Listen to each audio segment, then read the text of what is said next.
Alors salut tout le monde et bienvenue sur les top 10. Merci d'aimer et bien sûr de commenter la vidéo. J'adore interagir avec vous, alors surtout n'hésitez pas. L'enfance est une période très difficile pour certains. On a des boutons, on est tout le temps fatigué et on a les hormones qui explosent. Mais rassurez-vous que tout ça est complètement normal. Mais certains enfants voient le monde complètement autrement et sont complètement psychopathes. Aujourd'hui, nous allons voir le top 10 des enfants les plus dangereux. 10. Alyssa Bustamante, Missouri, États-Unis. Le plus effrayant dans l'affaire d'Alyssa est que le sang-froid et le recul dans lequel la jeune fille de 15 ans s'est livrée à ces atrocités. Utilisant sa petite sœur comme appât, elle parvint à isoler une fillette de 9 ans dans une zone boisée isolée. Après l'avoir poignardée violemment, elle lui trancha la gorge. Sa seule motivation, voir ce que ça faisait. Dans son journal intime, elle explique même y avoir pris un certain plaisir. Condamnée à perpétuité, avec possibilité d'appel, elle est aujourd'hui toujours en prison. 9. Joshua Phillips, Floride, États-Unis. Le 3 novembre 1998, la petite Maddie Clifton, 8 ans, disparaît. Toute la région de Jacksonville se mobilise pour la retrouver, sans succès. Son jeune voisin, Joshua Phillips, participe d'ailleurs aux recherches. Et 7 jours plus tard, la mère de ce dernier constate une fuite sur le matelas à eau de son fils. En inspectant de plus près la fuite, elle découvre le cadavre de Maddie. Caché sous le lit, Phillips, alors âgé de 14 ans, explique qu'il jouait au baseball avec Maddie et il lui frappe l'œil avec sa batte par accident. Prise de panique, il a traîné la fillette jusqu'à sa chambre où il l'étrangle avec le câble téléphonique pendant près de 15 minutes. Comme cela ne fonctionnait pas, il l'a poignardée une dizaine de fois avant de la frapper de nouveau avec sa batte. Condamné pour meurtre, Phillips purge aujourd'hui une peine perpétuité sans possibilité d'appel, bien que sa mère tente depuis plusieurs années de faire revoir sa sentence. 8.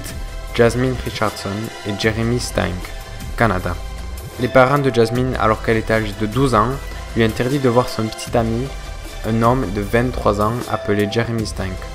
Sans doute manipulée par ce dernier, la jeune fille accepta de prendre part à ce qui s'avéra être un bain de sang. Stank se rendit au domicile des Richardson afin de tuer les parents de sa petite amie. Il se dirigea ensuite à l'étage et força Jasmine à poignarder son frère de 8 ans. Les deux amoureux s'enfuirent avant d'être rapidement rattrapés et condamnés. Lors du procès, on se rendit vite compte que la jeune Jasmine n'avait pas été manipulée et qu'elle avait elle-même souvent demandé à son petit ami de tuer sa famille. 7. Eric Smith, New York, États-Unis. Le 2 août 1993, le petit Eric Smith, âgé de 13 ans, parvint à isoler un petit garçon de 4 ans, Derrick Roby, dans un bois. Après l'avoir étranglé et frappé au visage avec des pierres, il lui fait subir de multiples services, parfois sexuels. Il avoua tout quelques jours après l'enterrement de sa victime. Eric était souvent la cible de moqueries à cause de ses épaisses lunettes, de ses cheveux roux et de ses oreilles décolletées. Mais cela n'explique pas la hargne et la violence de son crime. Un psychologue a diagnostiqué chez lui un trouble explosif intermittent qui l'empêcherait de contrôler ses pulsions. Mais cela n'a jamais été vérifié. Malgré plus d'une demi-douzaine d'appels, il est aujourd'hui toujours emprisonné. 6. George Stiney, Caroline du Sud, États-Unis. George Stiney était âgé de 14 ans quand, le 16 juin 1944, il fut exécuté. Oui, exécuté pour le meurtre de deux fillettes de 11 et 8 ans. Retrouvé dans une fosse boueuse, le jeune homme avoua très vite, même s'il n'existe aucune preuve écrite de ses aveux, mais ne put être correctement défendu durant son procès. Sûrement à cause de sa couleur de peau, malheureusement dans les années 40 aux États-Unis, comme vous le savez, l'égalité n'était toujours pas là. Et ses parents sont chassés de la ville. 5. Lionel Tate, Floride, États-Unis. Lionel Tate est la personne la plus jeune à avoir été condamnée à perpétuité. Il n'avait que 12 ans. Il fut condamné pour le meurtre d'une fillette de 6 ans que sa mère gardait à l'époque. Personne ne sait vraiment ce qui s'est passé. Lionel a d'abord affirmé qu'il jouait au catch et qu'il avait voulu faire comme les pros, ce qui laissait sous-entendre la thèse d'un accident. Cependant, différentes contradictions ainsi que les analyses des légistes pointaient vers une autre direction. La fillette aurait subi de nombreux traumatismes au ventre, au crâne et aux côtes, au total plus de 35 blessures. Tate changea alors sa version en affirmant lui avoir sauté dessus depuis les escaliers. Condamné à perpétuité, sa sentence fut diminuée en 2004 et il fut libéré en raison du procès peu équitable que l'enfant avait reçu, notamment car il ne comprenait pas à l'époque les charges retenues contre lui. Il est depuis retourné en prison et purge une peine de 30 ans pour avoir braqué à main armée un livreur de pizza. 4. Barry Dale Loukaitis, Washington, États-Unis. Sa mère s'est suicidée le jour de la Saint-Valentin en lui annonçant qu'il devrait faire de même.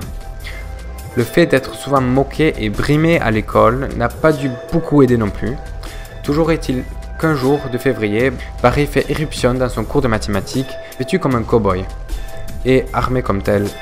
Il ouvre alors le feu et ses camarades et son professeur, hurlant au milieu de la panique générale. C'est quand même mieux que les maths, hein? Son but était ensuite de prendre des étudiants en otage et de s'en servir pour sortir de l'école, sans souci. Mais sans compter sur le courage d'un professeur d'EPS qui arriva à neutraliser le jeune homme de 15 ans. Loukaitis purge en ce moment 2 peines de prison à perpétuité auxquelles s'ajoutent 205 années. 3. Graham Young, Royaume-Uni. Dès son plus jeune âge, il était fasciné par les poisons et leur effet sur l'homme, ainsi que par des tueurs tels que Dr. Hawley Crippen, William Palmer ou encore Adolf Hitler. 2 passions quelque peu inquiétantes si vous voulez mon avis. Il commence très vite à expérimenter ses concoctions sur les premiers cobayes qui lui tombent sous la main, sa famille et ses amis. Diarrhée, vomissements, ça ne va pas assez fort pour la famille Young. En 1962, c'est la mère de la nouvelle femme du père Young qui meurt. Elle est la première victime du jeune Graham, alors âgé de 14 ans. Arrêté après qu'un de ses profs ait trouvé un peu bizarre ses cahiers pleins de notes et de dessins d'hommes mourants, il est incarcéré dans un hôpital haute sécurité. Cela ne l'empêcherait pas d'empoisonner plusieurs de ses condétenus. Libéré à 23 ans, il s'installe chez sa sœur et se remet très vite à sa petite manière. Suite à la mort par empoisonnement de 2 de ses collègues, Young est renvoyé en prison où il finira sa vie. 2. John Venable et Robert Thompson, Royaume-Uni. La mère de James Bulger ne se doutait pas qu'en laissant son fils de 3 ans devant le boucher pendant quelques minutes, elle venait de le condamner. John Venable et Robert Thompson, tous 2 âgés de 10 ans, avaient un objectif très simple. Ils voulaient isoler l'enfant afin qu'il se fasse renverser par un véhicule. Pendant leur marche de plus de 3 km, ils amènent James en le frappant et en le faisant tomber sur la tête. Arrivés sur une voie ferrée, ils lui jetèrent de la peinture dans les yeux afin de le lapider et de le frapper à un coup de brique et de barre de fer. Avant de partir, ils placèrent son corps sur les rails et le recouvrirent partiellement de briques. D'après les médecins légistes, le petit Jamie était mort avant que le train ne le percute. Arrêtés et condamnés, les 2 enfants tueurs furent libérés après 8 ans d'incarcération, avec de nouvelles identités qui demeurent secrètes. Il y a peu de temps cependant, Venable a refait surface en étant arrêté après avoir téléchargé de la pédopornographie. Il devrait cependant être à nouveau libéré dans les jours qui viennent. 1. Maribel, Royaume-Uni. Et oui, c'est bizarrement une jeune fille qui prend la première place. En 1968, à la veille de ses 11 ans, elle étrangle le petit Martin Brown, qui est que âgé de 4 ans, dans une maison abandonnée.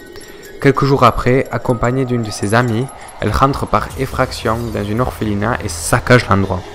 On y retrouvera des mots où elle avouait ses crimes, mais les policiers pensèrent qu'il s'agissait d'une farce de mauvais goût.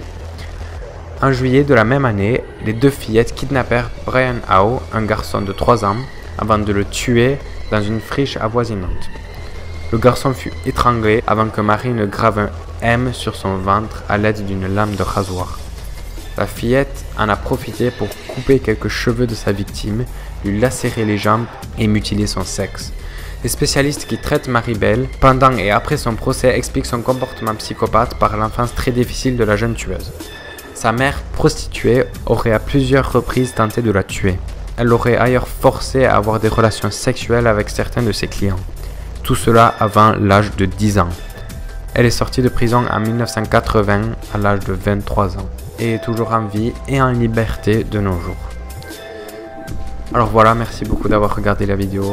Ne faites pas de cauchemars et surtout n'oubliez pas de commenter, d'aimer et de partager la vidéo, ça me ferait vraiment super plaisir. Et je vous dis à la prochaine fois.